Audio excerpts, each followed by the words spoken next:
Alright, you've found this video, so then let's get straight into it. This is the part 10, 11 and 12. So, let's go from left to right and talk a bit about the team. The Lord is unimportant. Any Lord you have to support your damage dealer is the best option. Iona here is going to be our DPS. It doesn't need to be Iona, it could be any unit. It doesn't necessarily matter if they're single target or AoE, though AoE is preferred. So, for example, Iona, Hatset, Razak, Maul, Venoma, Karmet, Vierna. Everyone pretty much works for this one. Then we have Decimus. Decimus isn't super required, but super nice to have for this one. Then our first healer, Midan. Midan could be anyone. Could be, not quite anyone. Either Leia or Eluin. Potentially a Hollow, but just using Midan is way safer. The tank is going to be Baron. Could be any tank, as long as they're 5-star ascended for the stage. Then we have Laurel over here. Laurel is needed to, as long as you don't want to upgrade your healers to 6 stars. If you don't have a Laurel, you need to invest a bit more into your 6 stars. Then we have the first green unit here. That dude doesn't really matter, he's just cheap. And here there's also someone that looks like Robin from DC, and he also works as a 2-star.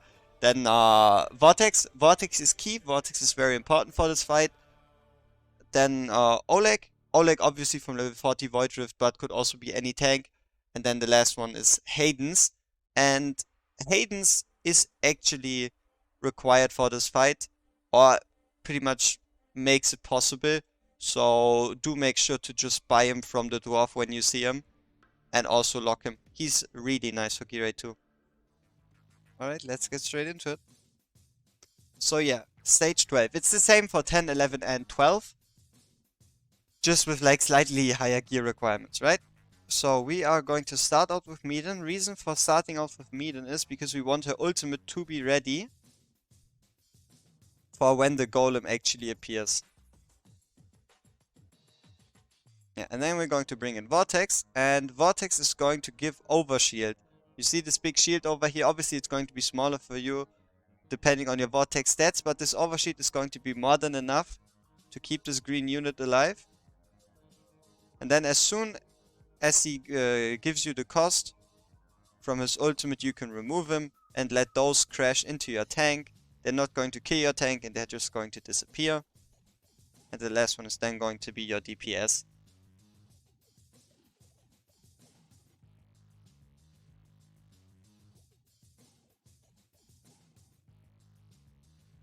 And for the Earthshake, we're just going to activate Minat's ultimate.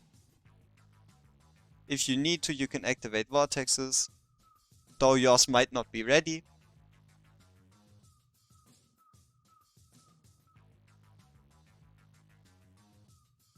Alright, at this point we can bring in our second tank.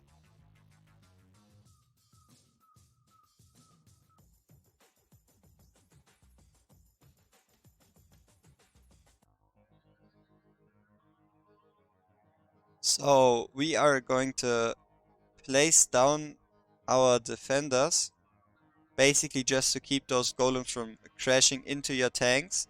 So they're again going to lose a significant chunk of their HP over here. And we're going to use Laurel to fresh up our Medan's ultimate gauge. You can already use the ultimate of your damage dealer. And as soon as the golems roll into your units, you can remove them. And then even if your damage dealer doesn't kill them, they're going to die against the tank. And then the same thing for this Earthshake, we're again going to use Medan's ultimate.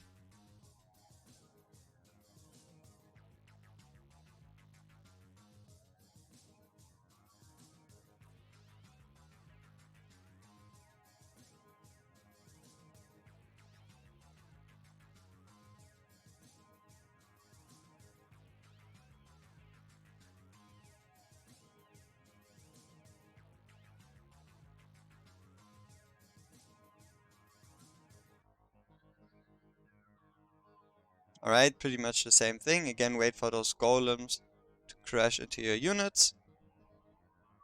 And then we can remove them.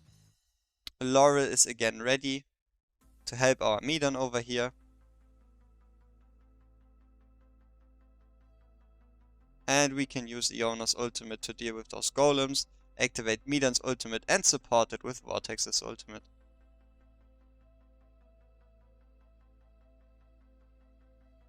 Perfect. Now that we are down to 18 out of 19 units, it's only the golem left.